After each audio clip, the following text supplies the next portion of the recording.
Good morning to all of you. Reena, Poonam, good आप morning ma'am. आवाज आ रही है हमारी? हाँ मैम। ओके। और बाकी के लोग क्यों नहीं जुड़े हैं? कहाँ तक आए थे? आपको याद आ रहा है?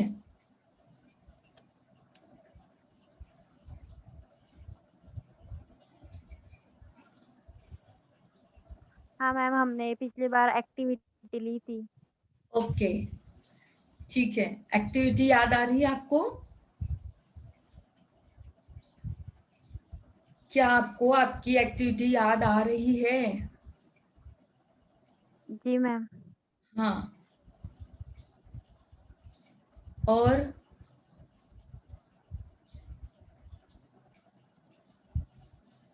केवल एक्टिविटी को याद कर गए आप? इसके आगे हम लोग क्या प्राप्त किए थे?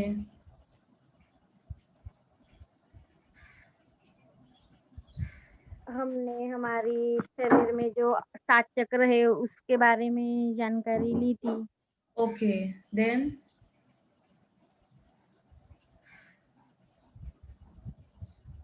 उसके बाद हमने क्या क्या किया था, याद कीजिए बेटा।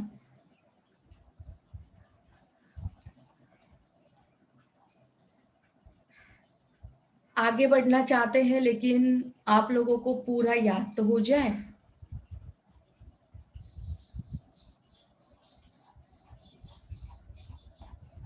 बताइए, आरण्या, ईशान, बहादुर, है ना? और उसके बाद एक पात्र जुड़ा था कामिनी का। भग हाँ, वो भगत सिंह आए थे। वो ऐसा ही मतलब हमारी जो शरीर की नाड़ियाँ है उनके बारे में कुछ हाँ जी। उनके बारे में वो कुछ कहना चाहते थे उनसे। उसके पहले दमयंती के पास गए थे, हमारी ईशान हाँ, में। ईशान और अरण्या। हाँ, तो तो वो उनको उनके घर जाते हैं तो वो उनको हॉल में न बैठाते, अपने रूम में लेके जाते हैं, क्योंकि उनको बहू और बेटी को वैसा पसंद नहीं था कि उनके कोई मेहमान हॉल में बैठे। हाँ, और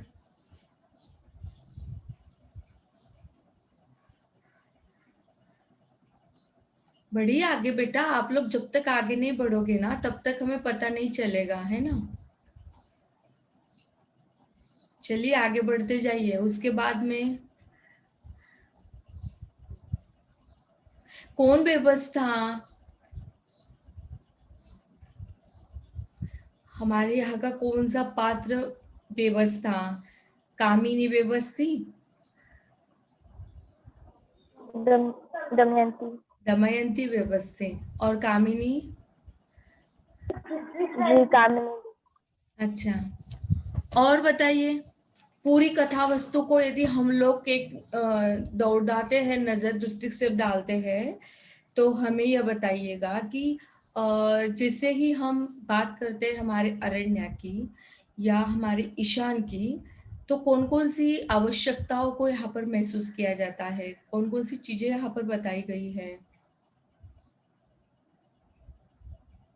आरण्य अपने सेहत का पूरा ध्यान रखती है। वो करेले और नीम लेती है। हाँ।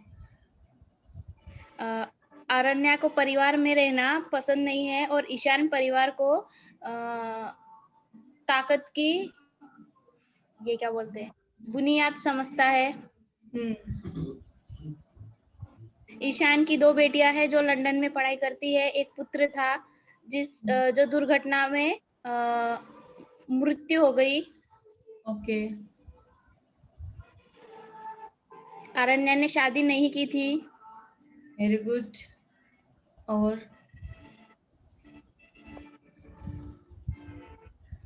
ईशान और आरण्या बहुत अच्छे मित्र हैं और वह पड़ोसी भी है। हम्म।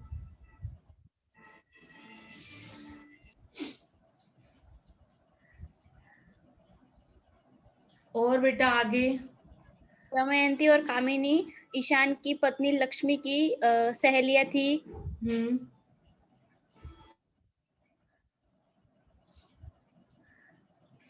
हम कहाँ तक आए थे बताइएगा थोड़ा।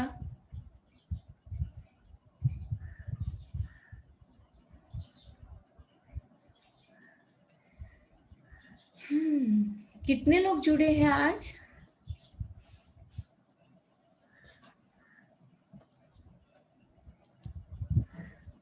क्यों हो रहा है ऐसा? आप लोगों को ये पूरे वीक की छुट्टी मिल जाती है तो आप भूल जाते हो क्या अरण्या को?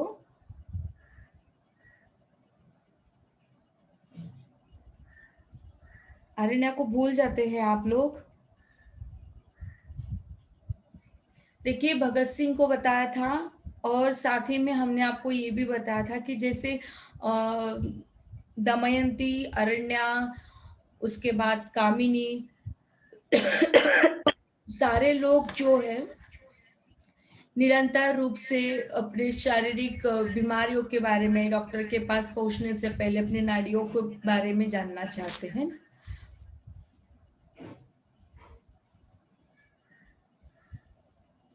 और खास तौर पर हम बात करना चाहेंगे उन सभी की कि जैसे वो छोटी बड़ी व्याधियों के बारे में डॉक्टर के पास पहुंचने से पहले अपने नाड़ियों और कोशिकाओं को स्वयं चलित रखते हैं। और इसके पूर्व भी हमने एक परिच्छेद को लिया था, शायद आपको याद आ रहा होगा कि उस समय में अरण्या और ईशान इन दोनों का जन्मदिन मनाने की बात थी। और ईशान अरण्या के जन्मदिन की बात जब छेड़ते हैं तो दोनों पड़ोसियों के जन्मदिन को लेकर सारे जन खुश हो जाते हैं, पूरे सोसाइटी में वहां पर हैप्पीनेस को फील करते हैं और उन दोनों को बधाई भी देते हैं।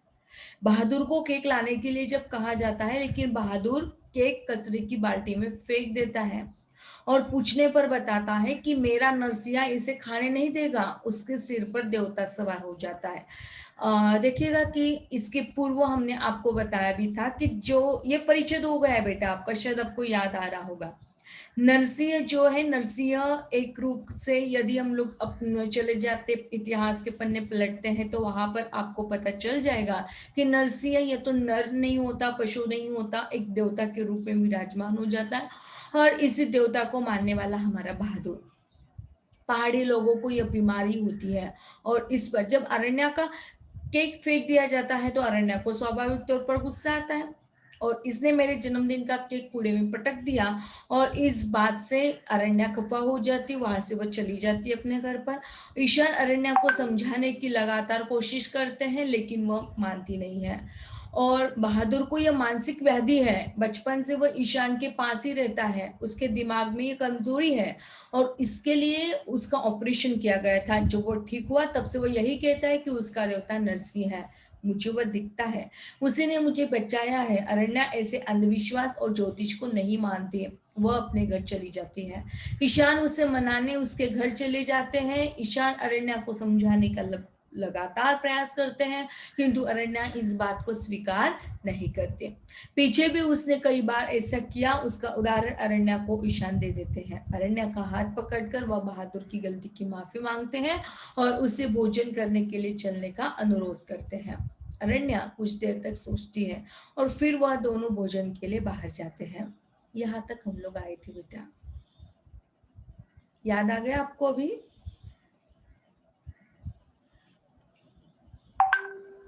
हेलो? Yes ma'am. ओके, नहीं आप लोग बोलते नहीं हो तो हमें लगा कि मीटिंग तो डिस्कनेक्ट नहीं हो गई ना। अरण्या क्या देखती है? ताजी हवा।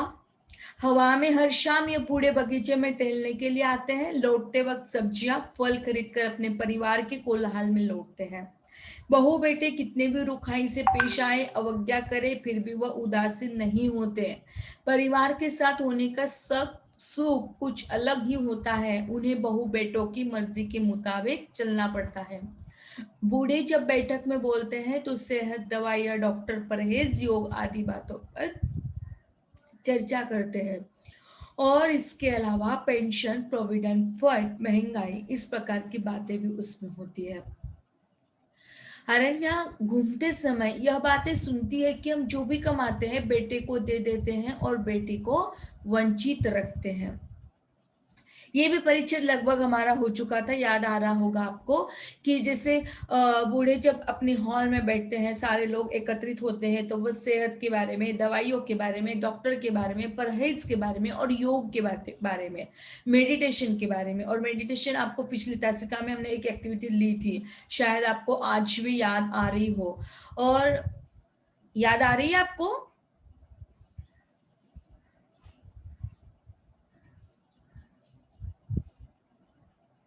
याद आ रही है एक्टिविटी को? हाँ, यस मैम। तो देखिए जिस प्रकार से वो लोग योग किया करते थे, हम लोगों ने भी आपको योग के बारे में बात की, योग के संदर्भ में आपसे चर्चा की, योग कैसे किया जाता है उसके संदर्भ में चर्चा की। अब देखिए पुरानी व्यवस्था आज भी चलती है, लेकिन नए बदलाव के साथ। लड़का लड़की में भेद आज भी होता है, लड़की को गर्भ में ही मारा जाता है और लड़के का संरक्षण किया जाता है। इस पर कानून बन चुके हैं, किंतु इन्हें जब तक माता पिता लागू नहीं करेंगे तब तक यह कानून नहीं चलेगा। किस प्रकार से उन्होंने बताया कि पुरानी व्यवस्था जैसे थी कि वो लड़का और लड़की में भेद पाए जाते था, और ये जो लड़का लड़की का भेद है, उस जमाने में लड़के को महत्वपूर्ण माना जाता था, क्योंकि वह कुलदीपक कहलाता था। आज भी वही बात है, लेकिन लड़की को स्थान देने का जो कार्य है, आज लड़की को गर्भ में ही मारा जाता है और लड़के को सुरक्षित कर दिया जाता है। चलिए अब हम कामिनी के पास चलते हैं। कामिनी यह ईशान की पत्नी लक्ष्मी की सहेली है।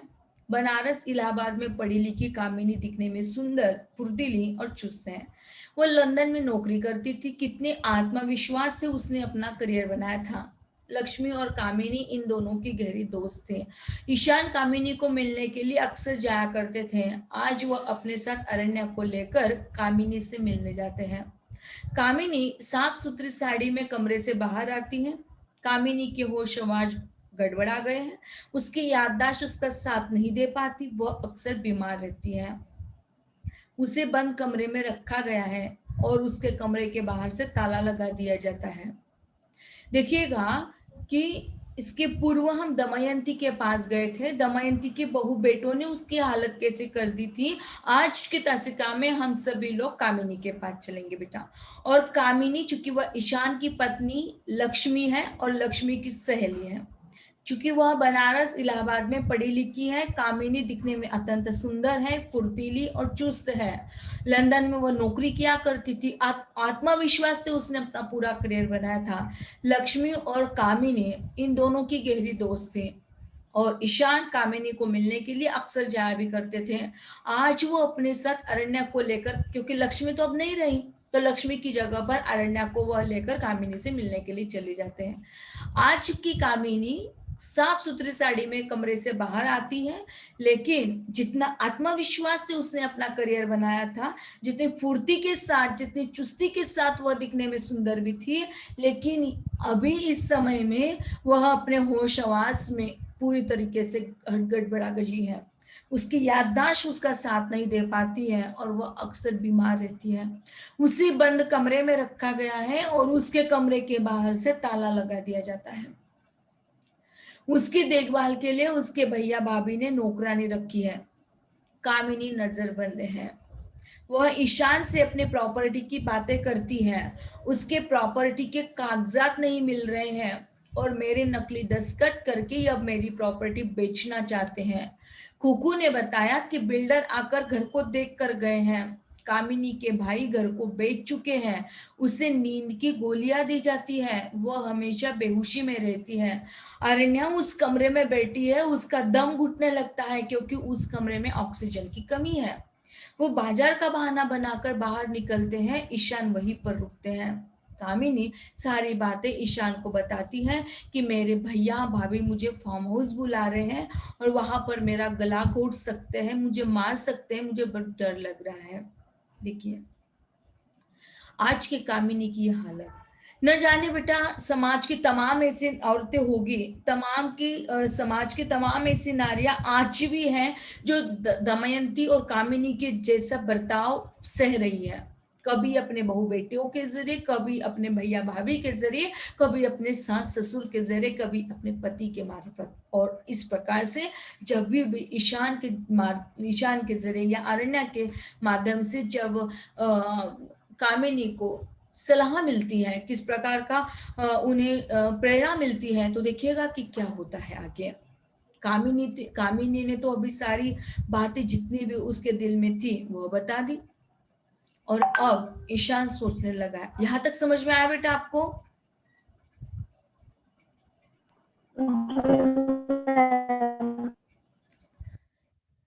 ईशान सोचता है कामिनी ने मेहनत से नौकरी की, उसके पास पैसे की कमी नहीं है, उसे पेंशन मिलती है, फिर भी उसकी हालत ऐसी क्यों?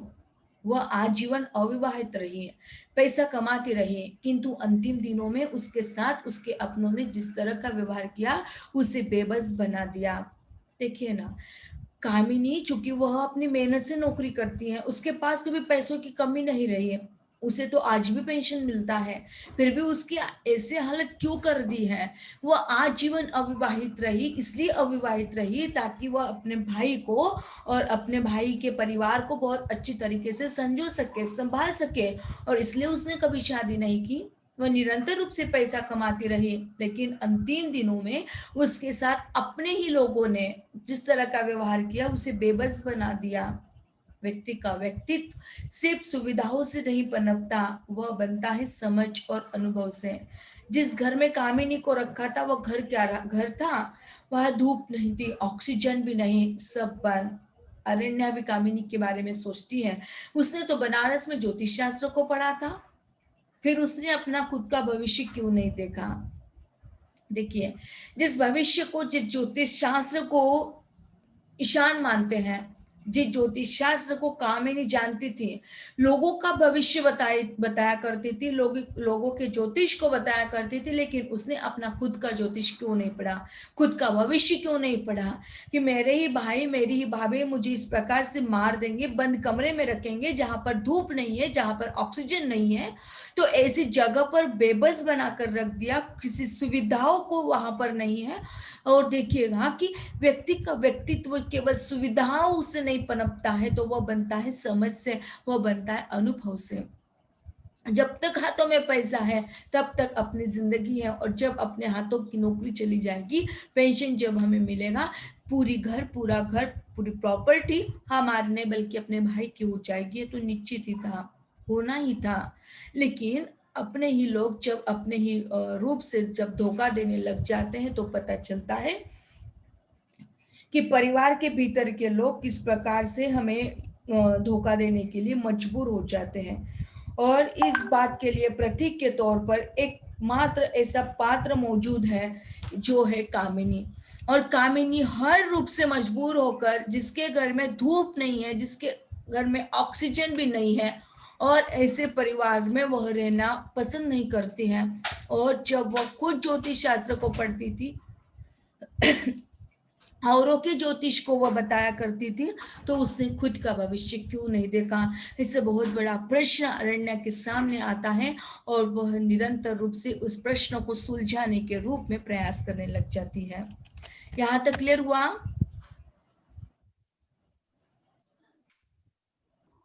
जी मैम।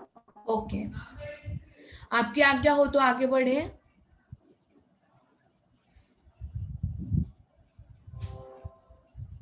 Yes ma'am.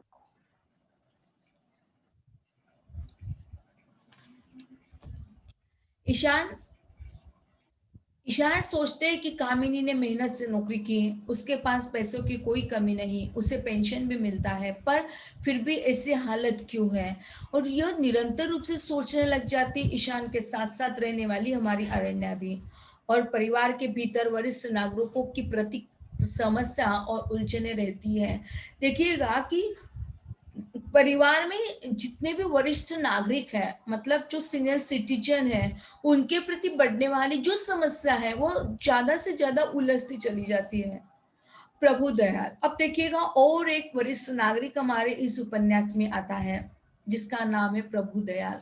हमने तो अब तक नारी पात्र देखे जो प्रताड़ित रूप में, त्रसित कथित रूप में दिखाई दिए, अब हम लोग चलते, नया कैरेक्टर जुड़ गया है जिसका नाम है प्रभु दयाल।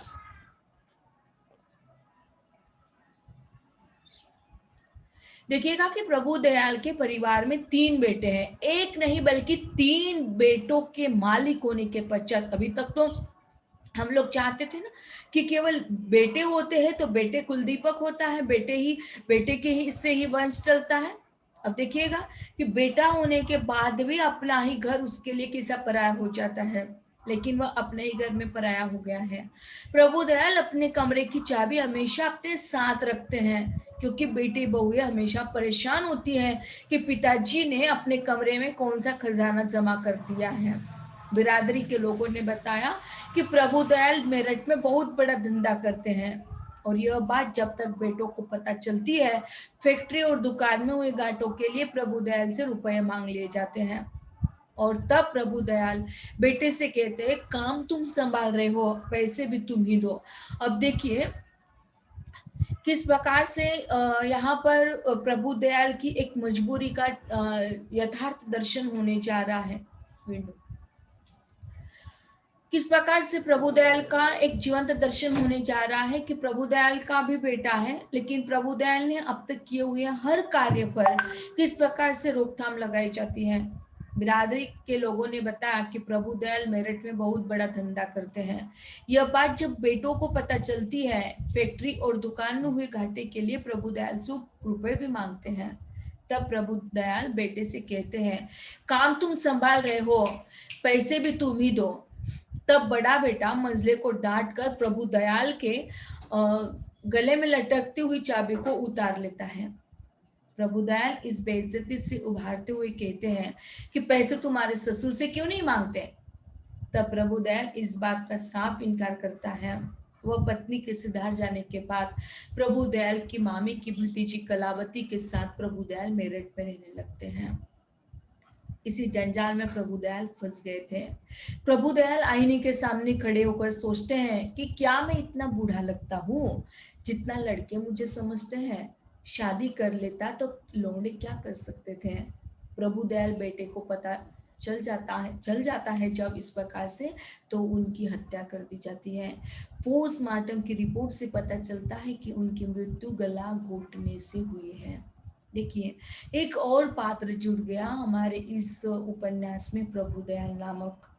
और प्रभु दयाल चूंकि वह सारी अपने कार्य में, चूंकि वह प्रभु दयाल मेरठ में बहुत बड़ा धंधा करते थे, और जब यह बात बेटों को पता चलती है, फैक्ट्री और दुकान में हुए घाटे के लिए प्रभु दयाल से उनसे रुपए मांगे जाते हैं, और प्रभु दयाल बेटे को कहते हैं, काम तुम संभाल रहे हो तो पैसे भी तुम ही दो।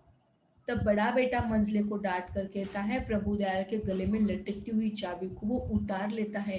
3 बेटे होने के बावजूद एक भी बेटा उस अपने पिता को समझ नहीं पाता है। क्यों नहीं समझ पाता देखिएगा।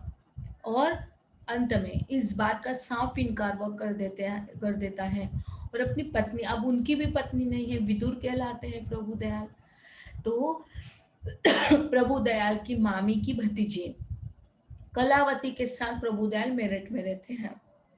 सहारा होना चाहिए। किसी व्यक्ति को जो बुढ़ापा चला जाता है, बुढ़ापा आ जाता है, तो बुढ़ापे के समय में प्रौढ़ावस्था चली जाती है, तो उस समय में व्यक्ति को किसी न किसी व्यक्ति की आवश्यकता फील होती है। शारीरिक तौर पर नहीं, मानसिक तौर की बात हम लोग करें दोस्तों, अपने मन की बातों को समझने के लिए, मन की गहराइयों को समझने के लिए उन सभी लोगों को नितांत रूप से एक दूसरे के लिए प्रेरित होना नितांत आवश्यक हो जाता है।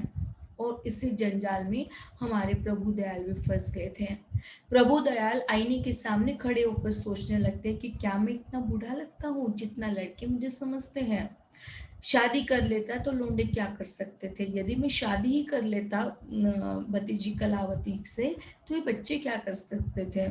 लेकिन प्रभु दयाल बेटे को जब भी पता चलता है तो कलावती के बारे में, तो उनकी हत्या कर दी जाती है। और पोस्टमार्टम की रिपोर्ट में तो पता चल जाता है कि उनकी मृत्यु गला घोटने से हुई है। इतना क्लियर हुआ? डू यू अंडरस्टैंड बेटा? आप लोग समझ गए इतना? Yes ma'am. आपकी आज्ञा है तो आगे बढ़े हम। सवाचलिंग बनो।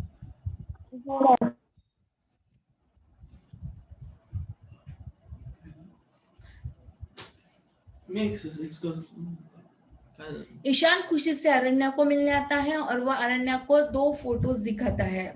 वह कहता है कि अगले 2 बरस में इन बच्चियों का पिता हूँ। अपराजिता और सृष्टा यह दोनों दिल्ली आ रही है। ईशान खुशी से अरण्या को मिलने आता है और वह अरण्या को 2 फोटोज दिखाता है। वो कहता है अगले 2 बरस में इन बच्चियों का पिता हूँ। अपराजिता और सृष्टा यह दोनों दिल्ली आ रही हैं। देखिएगा कि ये 2 बच्चियां, मैं आपका सुझाव लेने आया हूँ कि इन बच्चों के लिए मैं क्या खरीदूं। वह अरण्या से भी कहते हैं कि क्यों ना तुम भी 5 वर्ष के लिए किसी बेटी की संरक्षिका बन सकती हो। ईशान ने इन 2 बच्चियों का पालकत्व लिया था। अपराजिता 8 साल की थी और सृष्टा 6 साल की। उनके लिए अरण्या सूजी के लिए लू बनाती है। अरण्या कहती है कि बेटियां कितनी आसानी से मिलती हैं, यदि वह गर्भ में नष्ट न कर दी जाए। तो 2 लड़कियों के आने की खुशी में घर खुशियों से भर गया था। उनके लिए फ्रॉक, मोजे, जूते, रिबन, पेंसिल, रबर आदि चीजें ली जाती हैं। जब अरण्या का मन बचपन के दिनों में खो जाता है, वह भी भाई बहन ऐसे ही मजे में दिन बिताया करते थे। उनके लिए भी ये सारी चीजें लाई जाती थी।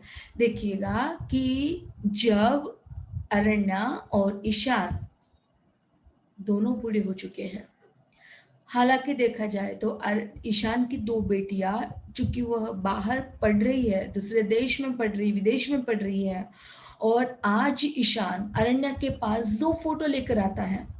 और वह 2 फोटो किसके हैं? तो अपराजिता और सृष्टा, इन दोनों के। चूंकि वह दोनों दिल्ली आ रही है और मैं इन दोनों का पिता बनना चाहता हूँ।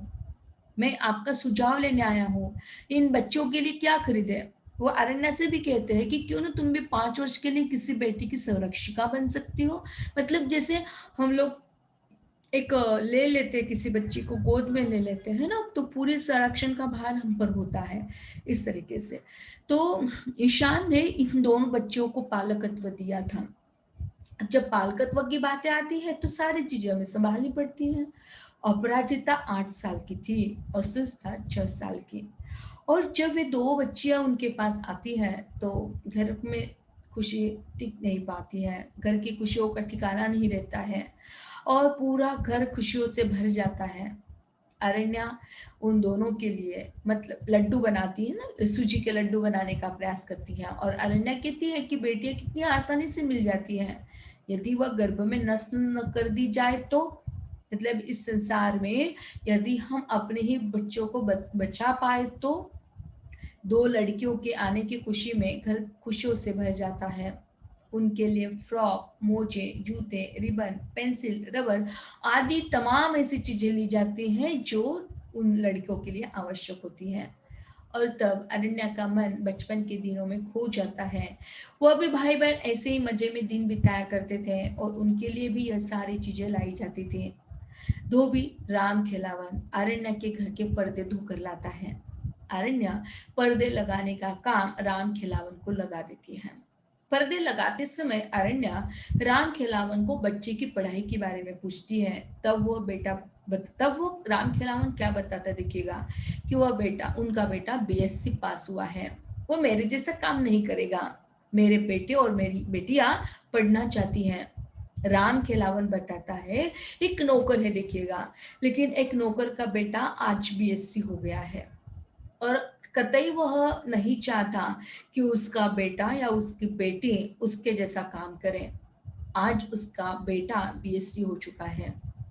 राम खिलावन बताता है कि एक दिन मेरे बेटे ने रामायण को लेकर सवाल किया कि राजा दशरथ ने राम को क्यों वनवास दिया।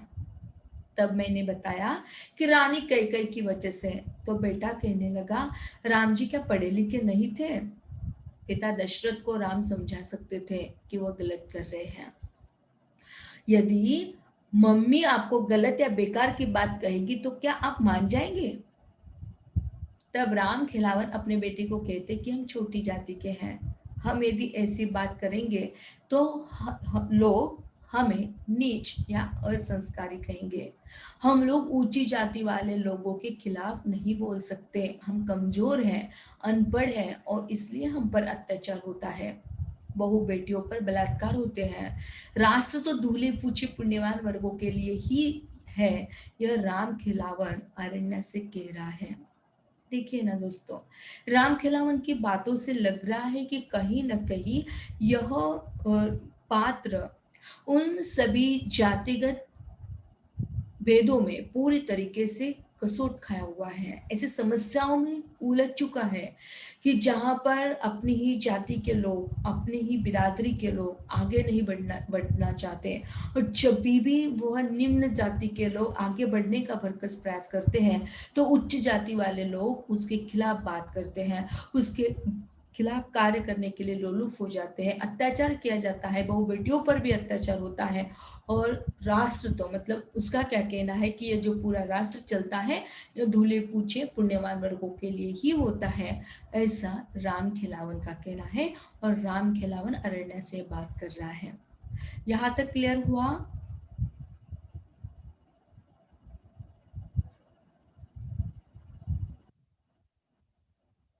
यहाँ तक क्लियर हुआ बेटा आप लोगों को? Yes ma'am. आपकी आवाज नहीं आ रही है, क्या प्रॉब्लम है? जी मैम। भूख लगी है क्या? खाना खाया नहीं है आज का? खाना परोस दिया है ना? कब कितने दिन हो गए खाना दिए हुए हैं? हमारी आवाज नहीं आ रही है। नहीं, अब आ रही है। अब तक तो किसी की आवाज नहीं थी। हमने 2 बार पूछा प्रश्न कि क्या आपको समझ में आ गया, यहाँ तक क्लियर हुआ? तो किसी का भी आवाज नहीं था।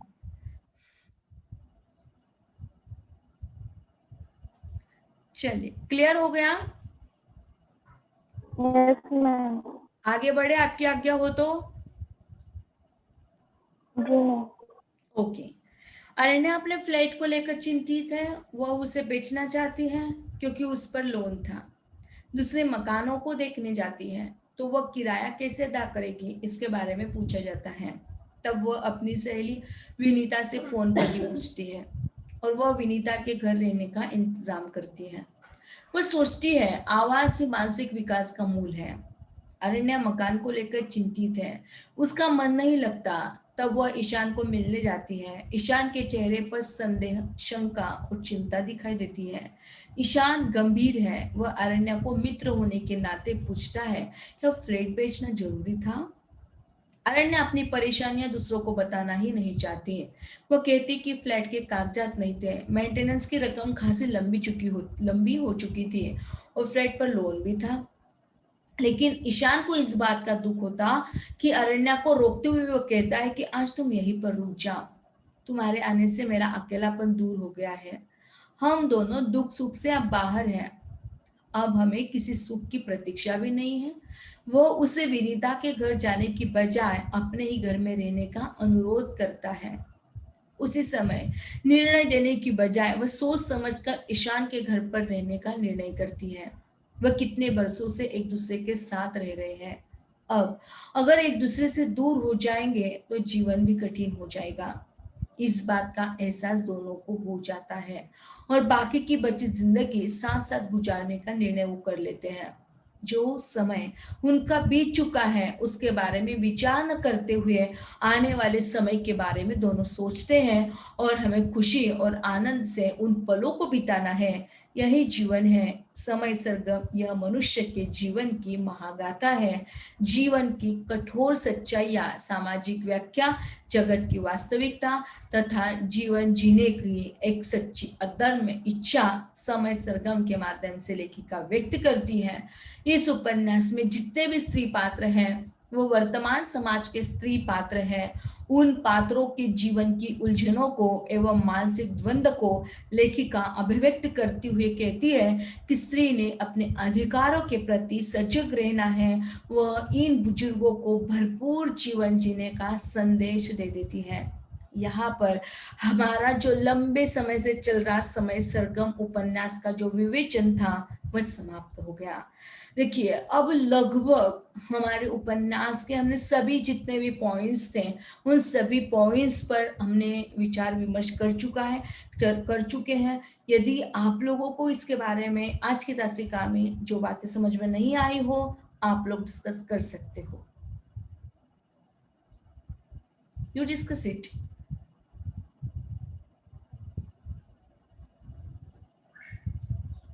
हाँ जी, बोलते जाइए, हमारी आवाज तो आ रही है ना।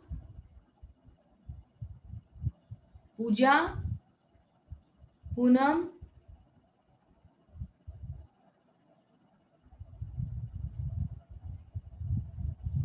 कहाँ चले गए सब लोग? जी मैम, आवाज आ रही है। हमारी आवाज ब्रेक हो रही है? जी मैम। हमारी ओर से तो कोई प्रॉब्लम नहीं है बेटा, आपकी ओर से